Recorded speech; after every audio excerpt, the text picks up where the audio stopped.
Welcome to another edition of Film Fighters, coming to you from the beautiful studios of Radio Titans in Los Angeles, California. And as always, I'm one of your three hosts. My name is Carl Kozlowski. I'm a film critic with the Pasadena Weekly and numerous other outlets. And with me, as always, is... Hey, I'm Zoe Hewitt. You can find me on Twitter and Instagram at Real Zoe Hewitt. I work with Carl at Pasadena Weekly. I also write for Variety as a freelancer and multiple other outlets. And as also... Hi, I'm Joe Black. I'm an independent filmmaker and a Michael Bay devotee. Oh, no. Oh, yeah. Oh, no. Okay, Yep, so that's the me. fights begin. So this week, we're going to be talking about a couple of interesting things. We're going to be diving in pretty deep into the issue of women filmmakers and how they're suddenly exploding at the box office this year. And then, but first, we're going to talk about a couple of new movies that are out this week and some issues behind them. I'd say let's kick off with something me and Zoe saw last night. The movie with Denzel Washington by Tony Gilroy of Nightcrawler fame and several other films that he at least wrote, if not directed. And it's called Roman J. Israel Esquire, and kind of a different movie for Denzel. What did you think of it overall, Zoe? It was definitely different than I expected. I'm a big Denzel Washington fan in general. I love him. And I thought actually that this movie, without giving anything away, because there are definitely some big plot twists, so we don't want to do any spoilers, but I thought that it's in following with, I feel like, some of his more recent films, like redemption stories. So I thought that was an interesting theme that he seems to be exploring a lot in his work. You were saying with Gilroy or Washington? My apologies. Denzel Washington. Yeah. I mean, well, one thing that people ought to be aware of, they didn't really, I don't think, address it head on in the film, but a friend of mine noted that Gilroy pointed out somewhere in an interview that the movie's name, Roman J. Israel, has heavy biblical import. Romans and then Jews and Israel. J stands for that in his secret coding or whatever behind the meaning of the film. And it is about a guy who's really righteous about how he sees the world. Whether he's correct or not is part of the interesting questions in the film. What did you think about his character specifically? Well, I don't think of it in terms of if he's correct or not, but I can see the biblical, I guess, implication coming from someone who's not at all knowledgeable in that realm. But because it's definitely that same story of, high morals, fallen angel, and then redemption. Yeah. I mean, for sure. Yeah. Oh, well, I mean, the film, just so we can explain really quick to people, he plays like kind of an eccentric... I don't know if he is a lawyer, but he has spent 40 years of his life working as the behind-the-scenes guy for another lawyer who you never even actually hear talk in the film. The guy hits a heart attack almost like immediately at the start, and Roman is told, hey, run to court, get a bunch of continuances, meaning put things off while this guy recovers in the hospital. But instead, Roman takes advantage of the opportunity, not in a glorifying way. He just feels compelled to step in, and he doesn't follow orders, and he starts interfering directly into cases. And in one particular case, I don't want to give away anything really. He really produces some very damaging results by getting his nose into it when he wasn't supposed to. Well, I think part of it is that, it's never addressed clearly in the film, but he clearly has some sort of diagnosis like Asperger's or autism. Yes. And so, for 36 years, he's been a partner in the law firm, but he's been the behind the scenes because he's so amazing with the details, but he's not good with people. And so, when he gets to court, he starts feeling he's compelled to fight for the clients, even though, he's supposed to get this continuance.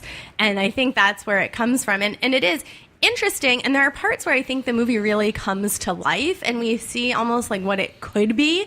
I just don't feel like it ever quite gets there. Yeah. At least for me, I feel like there are a lot of slow moments and then where it picks up. And then also the problem that I see with it in the future, again, without giving away spoilers, is that it's a very different movie than I expected. Mm-hmm. Yeah, I think that the marketing was... It's interesting because they put Denzel's head from behind with a giant fro, and I think it indicates the glasses. He has giant nerdy glasces. I mean, beyond nerdy. Danny Rose glasses. Who? Danny Rose, Broadway Danny Rose. Yes. And anyways, the thing is that it's making it clear this is not a typical Denzel movie in a way, but it still doesn't advertise it in any way that makes real sense of what it's about, other than eccentric lawyer. And even then, so much of America is stupid these days that I bet a lot of people don't even know what the hell the ESQ means. I'm like, so I have a feeling that while Joe, you very accurately point out often that I fixate too much on box office, I think this movie is definitely not going to be a really popular movie. And whether they care, I don't know, because I think it is an artistic statement, even when it doesn't completely work as that either. But see, and that's where I disagree. I think that this is a Denzel Washington type of movie, and I don't think he's eccentric. I think he clearly has a problem, in the movie. And they do explain what Esquire is for people who aren't familiar with forgot. it. Okay. So, I mean, I think that the movie is clear overall. I just didn't love it. And I say that with such a heavy heart because I love Denzel Washington and mostly feel like he can do no wrong because he's just amazing. But like I say, very heavy heart. I feel like a lot of people my age know what Esquire is because of Bill and Ted's Excellent Adventure. Bill S. Preston Esquire. I have not seen this movie. I'm really looking forward to this movie, actually. I like Denzel, but he doesn't draw me into a movie necessarily. Like, if the movie looks good, I'll go. Yeah. Last year, one of my most anticipated movies was Fences. I saw the trailer for Fences, and I was so pumped. I was so jazzed. And when I saw Fences, it was fine. Yeah. And he was good in it. But the fact that Denzel was actually in it kind of, to me, took away some of the punch. And I actually walked out of that movie saying, you know who I think should have starred in that? Eddie Murphy. Oh, what? That was Eddie's. Actually, Eddie originally in the mid '80s, at the height of his power, he wanted to make it, and August Wilson was like, "What? The guy from Beverly Hills Cop?" Really? And didn't give him a chance. Wow. No. See, because he wanted to very badly. I think that Eddie Murphy.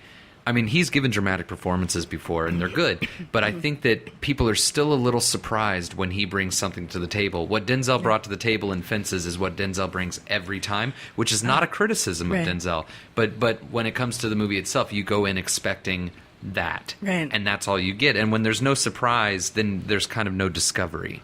And and like I said, overall I liked Fences, but I was not. Yeah, it's very stage bound. I was not knocked out by it. Well, I mean, it came from the stage, and he and Viola Davis both won awards for their work in it. Yeah, they're great. But so I think two things. So first of all, for me with Fences, I like nice Denzel, and so that was my biggest problem with it. It wasn't Preacher's Wife Denzel, which we were talking about before the show started because I love the movie The Preacher's Wife. So it was mean Denzel, and I didn't like that. But it's funny to me that I feel like everyone has different actors that they look at that same way and just feel like I can't get past whoever. And I don't feel that way with Denzel Washington, but I do feel that way with Tom Hanks. When I see a Tom Hanks movie now, I only see Tom Hanks. I cannot get past him. Oh, Tom Hanks is nice. Hashtag or whatever. Hashtag Tom Hanks is nice. I can't stand Tom Hanks, but no, there's this campaign like he's the good guy in Hollywood out of all these assholes now. Anyway. Yeah, right. He is. Well, Denzel, I actually have not really enjoyed a Denzel Washington movie since Man on Fire, but I keep coming back. Like, I was also really looking forward to The Equalizer. When I saw the trailer for that, I was like, oh man, yeah, that I like looks that. great. And I remember that was the first time that I ever saw a movie where I went, oh, that was just directed wrong. Like, that was just really poorly handled on the directing end. And he consistently gives powerhouse performances, and I feel like half these movies wouldn't even make it to a theater, the quality of them, if it wasn't for his performance. But Roman J. Israel, I'm really Esquire. I'm really, is that what that ESQ stands for? I'm really looking forward to that because I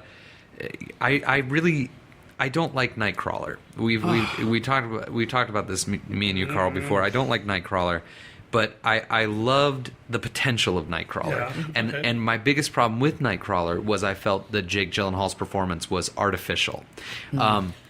I'm not saying it's bad necessarily, but it definitely felt constructed. It didn't feel natural. It didn't feel organic, and it wasn't believable to me because it felt, and I felt the same way about him and Okja.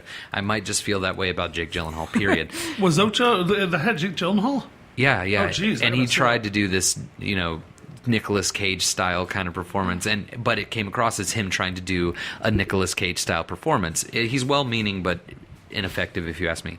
But the reason why I'm looking forward to Israel Esquire is because put Denzel Washington in the same hands. You know what I mean? Like an actual magnetic, amazing actor.